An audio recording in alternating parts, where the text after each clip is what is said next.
اعوذ باللہ من الشیطان الرجیم بسم اللہ الرحمن الرحیم۔ جس میں نہ ہو انقلاب، موت ہے وہ زندگی، روح امم کی حیات کشمکش انقلاب۔ بہار ہو کہ خزاں، لا الہ الا اللہ، مجھے ہے حکم ازاں، لا الہ الا اللہ۔ آج کوئی نوجوان یا پھر بزرگ یا پھر کوئی لڑکی یا خواتین ملت کی ایسی نہیں ہوں گی جو ملت کے موجودہ حالات پر مضطرب نہیں۔ سبھی کے دل میں ایک تڑپ، ایک کسک، ایک بے چینی ضرور ہے۔ بے حس بھی ہے تو اس بے حس کے اندر بھی ایک بے چینی ضرور ہے کہ آخر ملت اسلامیہ ہند کی صورتحال بد سے بدتر کیوں ہو رہی ہے۔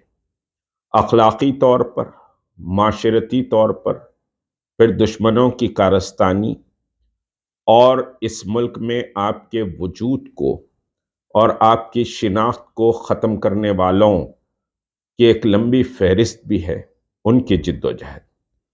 اگر دیکھا جائے تو ان کی جو جد و جہد ہے اس کے مقابلے میں ہم بہت تن آسان ہیں، ہم بہت آرام دہ زندگی گزارنے کے عادی ہیں۔ ہم صرف تبصرے کرنا جانتے ہیں، امت کے لیے وقت نکالنے یا امت کے لیے جد و جہد کرنے کی فکر ہم نہیں کرتے۔ امت کے مسائل پر ضرور فکر کریں گے، امت کے تعلق سے ضرور تبصرے کریں گے، چاہے وہ تبصرے چورستوں پر ہو، چاہے وہ تبصرے مساجد میں ہوں، چاہے وہ تبصرے ڈرائنگ روم میں ہوں، چاہے وہ تبصرے عالی شان شادی کے سمجھیے کہ شادی خانوں میں ڈنر کے انتظار میں یا ڈنر کے بعد ہوں۔ تبصرے ضرور کریں گے، لیکن نکل کر حالات کو بدلنے کا حوصلہ اور عزم سمجھیے کہ ہم میں بہت کم ہے، اور ہم نکلنے کی جستجو ہی نہیں کرتے۔ ہم سمجھتے ہیں کہ میری زندگی کی گاڑی چل رہی ہے، چاہے وہ مشکل سے ہو یا آسان ہو، وہ گاڑی میں رکاوٹ پیدا ہوگی، اس گاڑی کے چلنے میں دشواریاں ہو جائیں گی، وہ گاڑی کہیں سمجھیے کہ رک جائے گی تو پھر میرے لیے مسائل ہوں گے۔ یاد رکھیے کہ قوموں کی زندگی سرخ قالین پر چل کر تبدیل نہیں ہوتی۔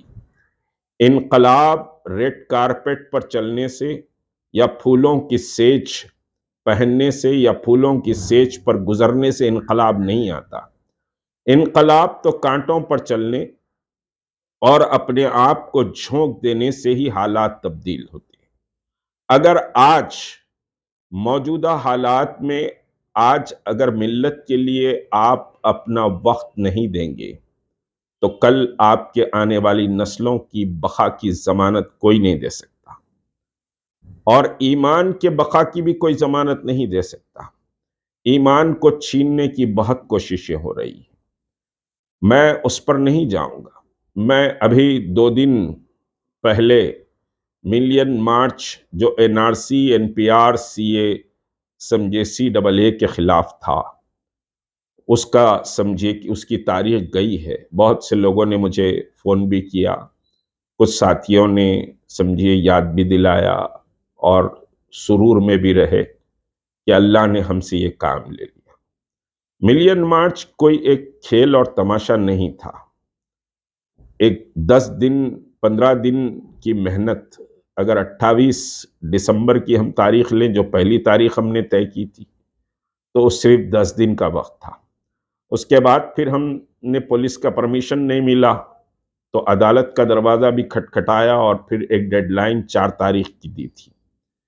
تو یہ سمجھیے کہ بہرحال ایک 14-15 دن کا جو وقت تھا، وہ 14-15 دن پوری ایک ٹیم نہ سمجھیے کہ برابر سوئی اور نہ برابر کھائی، دن رات اس کو کامیاب کرنے کے لیے لگے ہوئے تھے۔ اور پھر ہمارے پاس تو کوئی وسائل بھی نہیں ہے، کوئی بڑے سمجھیے کہ دھنا سیٹ، بڑے بلڈرز، بڑے زمینات والے، یا پھر آج کی اصطلاح میں لینڈ گریبرز، یا پھر سمجھیے کہ دولت مند بڑے بڑے شو روم کے سیٹ، یا سمجھیے کہ فلاں بڑی فیکٹری والے، کوئی ہمارے پیچھے نہیں. ہم تو بے سر و سامانی کے عالم میں تھے. اگر میں تاریخ بتاؤں تو اس کے لیے خود گھنٹوں لگ جائیں گے. بلکہ پہلی جو میٹنگ ہم نے کی خواجہ منشن میں، جو متحدہ جوائنٹ ایکشن کمیٹی اور ملین مارچ کا، جس میں میں نے اعلان کیا، اس میٹنگ کے کنڈکٹ کرنے کے لیے بھی وسائل نہیں تھے ہمارے پاس. بہت صاف کہہ رہا ہوں، میں سمجھیے کہ کوئی دولت مند یا کروڑ پتی یا ارب پتی نہیں ہوں. میرے بینک کھاتے ہر وقت سمجھیے کہ خالی رہتے ہیں، اور اگر کچھ بچتا بھی ہے تو پھر کیا سمجھیے کہ پروگرام کرنا ہے، کون سی مہم کرنا ہے، توجہ اس پر جاتی ہے. لیکن اللہ کا کرم ہے کہ اللہ عزت کے ساتھ، شان کے ساتھ یہ زندگی کو گزار رہا ہے. کوئی جمع پونجی نہیں ہے تو اس کا کوئی افسوس بھی نہیں. اور جد و جہد ہم نے کی ہے. اگر میں اپنی بات کروں تو میں تو 18 سال کی عمر سے جد و جہد کر رہا ہوں. کئی چیف منسٹرز سمجھے کہ چلے بھی گئے اور ان سے بڑے اچھے روابط بھی رہے. میں نام نہیں لینا نہ چاہتا، چاہے وہ ٹی ڈی پی کے ہوں، کانگریس کو ہوں، یا موجودہ چیف منسٹر ہوں. یہ سب نے بہت بڑے بڑے آفر بہرحال ایک شاہی اور ٹھاٹ کی زندگی کے راستے کے لیے مجھے دیے تھے. لیکن میں نے ملت کا راستہ چوز کیا، اور میرے ساتھیوں نے ملت کا راستہ سمجھے کہ چوز کیا، اور ملت کے راستے میں ہم نے قربانیاں دی. ہم نے ملت سے لیا کچھ نہیں ہے، بلکہ ملت کو دیا ہے، قربانیاں دی ہیں. ہم نے وقت دیا ہے، اپنی راتوں کو، اپنی جوانی کی راتوں کو ہم نے ملت کے لیے دیا ہے. یہاں سے لے کے ایودھیا کا سفر تک ہم نے کیا ہے، کڑاکے کی سردی میں سفر کیا ہے.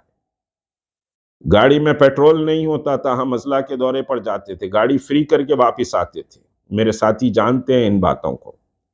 بڑی سمجھیے کہ قسمہ پرسی میں اور بڑی تکلیفوں سے ہم نے ملت کی جد و جہد کا یہ سفر طے کر رہے ہیں. اور آج ضرورت اس بات کی ہے کہ آپ ملت کے لیے اٹھ کھڑے ہوں. اللہ نے آپ کو ایک سمجھیے کہ جوانی سے نوازا ہے. اللہ نے آپ کو دولت سے نوازا ہے. اللہ نے آپ کے ہاتھ، پاؤں، عقل، سمجھیے ناک، آنکھ، کان سب سلامت رکھے ہیں. اللہ نے آپ کو اپاہج نہیں بنایا ہے. اللہ نے آپ کو دیوانہ نہیں بنایا ہے. اس کے باوجود بھی اگر آپ اس امت کے لیے، اس سے سکتی ہوئی اور تڑپتی ہوئی مظلوم امت کے لیے اگر آپ وقت نہیں دیں گے تو کون دے گا؟ کیا آر ایس ایس والے وقت دیں گے آپ کے سربلندی کے لیے؟ کیا وشو ہندو پریشد آپ کی سربلندی کی فکر کرے گی؟ اگر آپ نہیں کریں گے، آپ اگر جد و جہد کے لیے نہیں نکلیں گے، سڑکوں پر الیکشن میں زندہ آباد مرد آباد کے نعرے لگانے سے قوموں کی تقدیریں نہیں پلٹتی. اس کے لیے مسلسل جد و جہد کرنا پڑتا ہے.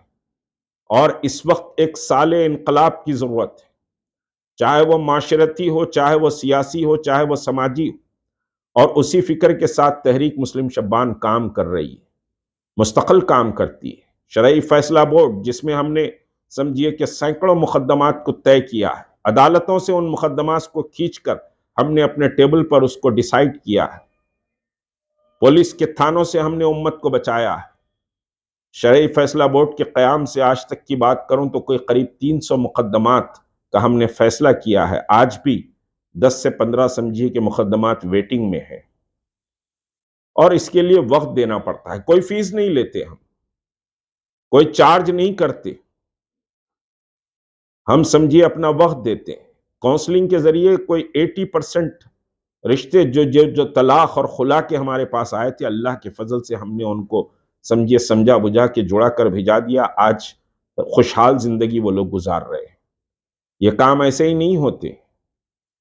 سیکریٹریٹ مساجد کی جد و جہد، بے بساطی کے عالم میں ہم نے سمجھیے کہ وہ جد و جہد کی. یقینی طور پر آپ کا تعاون اس میں رہا ہے. سگنیچر کیمپین جو 1 ملین سگنیچر کیمپین تھی، اس کے لیے تعاون رہا ہے. لیکن اس کے لیے ہم کو سمجھیے کہ گھروں کو چھوڑنا پڑا، اور نماز سیکریٹریٹ کے پاس پڑھنے کے لیے کئی حکمت عملی اپنانا پڑا. پورے سیکریٹریٹ کو پولیس چھاونی بنایا گیا تھا. ملین مارچ کے بعد 24 مقدمات ڈال دیے گئے. کون مقابلہ کرے گا؟ کس نے تعاون کیا؟ کس نے آگے بڑھا ان چیزوں پر؟ نپور شرما کا مسئلہ آیا، شان رسالت میں گستاخی کا، ہم ڈٹ گئے، پورا سمجھیے کہ گھر کو پولیس چھاونی بنا دیا گیا، لیکن ہم اللہ نے استقامت پیدا کی اور ہم ٹھہرے رہے۔ تو پھر کیا ہوا؟ نپور شرما کے مسئلے پر پولیس کو ماننا پڑا کہ ٹھیک ہے ہم احتجاجی جلسے کا پرمیشن دیں گے، کوئی وسائل ہمارے پاس نہیں تھے۔ دوسری طرف لینڈ گرابرز کی قوت، سیاسی قوت، دولت، پیسہ، سب کچھ تھا، اور وہ لوگ مقابلے کے لیے آ گئے تھے۔ اسی روز جلسہ رکھا گیا۔ ملت کی سمجھیے کہ حالیہ تاریخ کا سب سے افسوسناک سمجھیے کہ پہلو ہے کہ ہم نے اعلان کیا جلسے کا تو پھر کاؤنٹر میں جلسہ رکھا گیا، لیکن ہم ثابت قدم رہے، ہم نے مقابلہ کیا حالات کا۔ کوئی آسان بات نہیں تھی 2 دن میں سمجھیے کہ سب پبلک میٹنگ کو آرگنائز کرنا، لیکن ہم نے پوری سمجھیے کہ سب حوصلے اور عزم کے ساتھ ان حالات کا مقابلہ کیا۔ کوئی وسائل بھی ہمارے پاس نہیں، اسباب ہمارے پاس نہیں، دفتر چلنا مشکل ہوتا ہے، تحریک کے مستقل کام کرنے کے لیے مشکلات پیش آتی ہیں، لیکن ہم ثابت قدمی سے حالات کا مقابلہ کر رہے ہیں۔ راجہ سنگھ کے مسئلے پر پولیس نیچے سے اوپر ہو گئی کہ بھئی آپ اپنی مکہ مسجد سے دارالشفا تک کی جو ریلی ہے اس کو آپ سمجھیے کہ واپس لے لیں۔ میں نے کہا اس کی گرفتاری تک واپس نہیں لی جا سکتی، مجبوراً پولیس کو جمعرات کو سمجھیے اس کو گرفتار کرنا پڑا، ہم کو بھی گرفتار کیا گیا، لیکن پولیس مجبور ہوئی کہ جمعرات کو اس کو گرفتار کیا جائے اور پی ڈی ایکٹ میں بک کیا جائے۔ کس نے کہا پی ڈی ایکٹ کا لفظ؟ سب سے پہلے سمجھیے کہ یہ مشتاق ملک نے کہا کہ پی ڈی ایکٹ لگنا چاہیے، ریکارڈ اٹھا کر دیکھ لیجئے، میں کوئی تعریف کے پل نہیں باندھنا چاہتا، لیکن ہم جد و جہد کر رہے ہیں، بے بساطی کے عالم میں جد و جہد کر رہے ہیں، اور آپ کو اٹھ کھڑے ہونا پڑے گا جد و جہد کے لیے۔ خالی تلملانے سے یا مسلنے سے یا دل میں تکلیف کا احساس کرنے سے حالات نہیں بدلیں گے، حالات بدلیں گے، آپ کو ایک نئے انقلاب اور ایک تبدیلی کے لیے اٹھ کھڑے ہونا پڑے گا، اور تحریک مسلم شبان پورے عزم اور حوصلے سے حالات کا مقابلہ کرتی۔ اس کا ثبوت پہ در پہ ہم نے دیا ہے، سیکریٹریٹ مساجد ہو، ملین مارچ ہو، یا پھر نپور شرما کا مسئلہ ہو، راجہ سنگھ کا مسئلہ ہو، شامیر پیٹ کی مسجد کا مسئلہ ہو، شمشاباد کی مسجد کا مسئلہ ہو، ہم نے ثابت قدمی سے حالات کا مقابلہ کیا ہے۔ بہت دباؤ ڈالا گیا ہم پر، بہت سے سمجھیے کہ صاحب باتیں کی گئیں، میں ساری باتیں آپ کے سامنے رکھنا نہیں چاہتا۔ تو میری سمجھیے کہ آپ سے دستبستہ گزارش ہے، حالات بہت سمجھیے کہ صاحب خراب ہو رہے ہیں، آپ کے وجود کو ختم کرنے کی کوششیں کی جا رہی ہیں، آپ کو ایک نئی انگڑائی اور ایک نئی تبدیلی کے ساتھ جماعتی نظم اور تحریکی نظم کے ساتھ جڑنا پڑے گا۔ خالی جذباتی نعروں سے حالات نہیں بدلتے، مستقل جد و جہد کرنا پڑتا ہے۔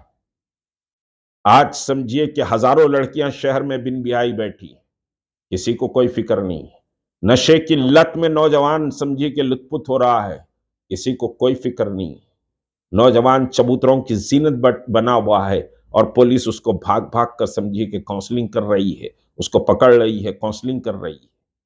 یہ یہاں تک کہ نوبت آئی کیوں؟ ہم ایک باشعور اور پابند ڈسپلین قوم ہیں اور باوقار قوم ہیں، کوئی چلر قوم نہیں ہے، کوئی جھڑی ہوئی گری ہوئی پڑی ہوئی قوم کا نام مسلمان نہیں ہے۔ اور مسلمان ایسی حرکتیں کریں، مسلمانوں کے اندر اتنے مسائل ہوں، آج سود کا کاروبار زوروں پر ہے، نشے کا مسئلہ زوروں پر ہے، ہزاروں لڑکیاں بیٹھی ہوئی ہیں۔ نوجوانوں، کیا تم کو اس بات کی فکر نہیں ہوتی؟ میں خواتین سے، لڑکیوں سے کہنا چاہتا ہوں، کیا تم نکل کر شعور بیدار نہیں کر سکتی؟ اگر تم کو وہ ہنر اور حوصلہ نہیں ہے تو ہمارے سر پیدا کرو، ہم بتائیں گے کہ ملت کا کام کیسے کیا جاتا ہے۔ تبدیلی کی ضرورت ہے، اس وقت سمجھیے کہ ایک سال تبدیلی کی ضرورت ہے، اور وہ تبدیلی کے لیے آپ کو آواز لگا رہا ہوں۔ صرف سمجھیے کہ کف افسوس ملنے سے ہائے حالات کیسے بدلیں گے، ہائے یہ چھٹکارا کیسے ملے گا، اس سے سمجھیے حالات نہیں بدلیں گے۔ حالات بدلنے کے لیے آپ کو اٹھ کھڑے ہونا پڑے گا، بستی بستی اٹھ کھڑے ہونا پڑے گا۔ جو درد مند لوگ ہیں، جو تڑپنے والے لوگ ہیں، جو مختلف ایسوسیشنز کے لیے کام کرتے ہیں، جو مختلف انجمنوں کے لیے کام کرتے ہیں، ان سے میری درخواست ہے کہ وہ سمجھے کہ آپ آئیں اور ہم سے مسائل پر بات کریں اور کام کیسے کیا جائے، کس طرح سے کیا جائے، سمجھیے کہ اس پر حکمت عملی بنائی جا سکتی ہے۔ فرد قائم رکھتے ملت سے تنہا کچھ نہیں، موج دریا میں ہے بیرون دریا کچھ نہیں۔ جب تک کہ امت متحد ہو کر جد و جہد نہیں کرے گی تو حالات نہیں بدلیں گے۔ آپ کہیں گے میں یہ کام کر رہا ہوں، میں یہ کام کر رہا ہوں، میں یہ فلاحی کام کر رہا ہوں، میں یہ سماجی کام کر رہا ہوں، میں اس طرف کر رہا ہوں، یہ سب کو جڑنا پڑے گا تو حالات بدلیں گے۔ سب کو سب کی فکر اور سب کے احترام کے ساتھ سب کو جوڑ کر کام کرنا پڑے گا، اور وہی دعوت فکر تحریک مسلم شبان دے رہی ہے۔ اور امید کہ آپ میری بات کو پورے سکون اور استقلال سے سنیں گے، اور اس پیغام کو آپ زیادہ سے زیادہ آگے سمجھے لوگوں تک پہنچائیں گے کہ مشتاق ملک نے، ایک دیوانے نے سمجھے کہ اس طرح کی بات کی کہ ملت کو بدلنے کے لیے ہم کو اٹھنا ہے، تو کیسے اٹھنا ہے، کیا اٹھنا ہے، اس بات کو آپ پہنچائیے۔ السلام علیکم ورحمۃ اللہ وبرکاتہ۔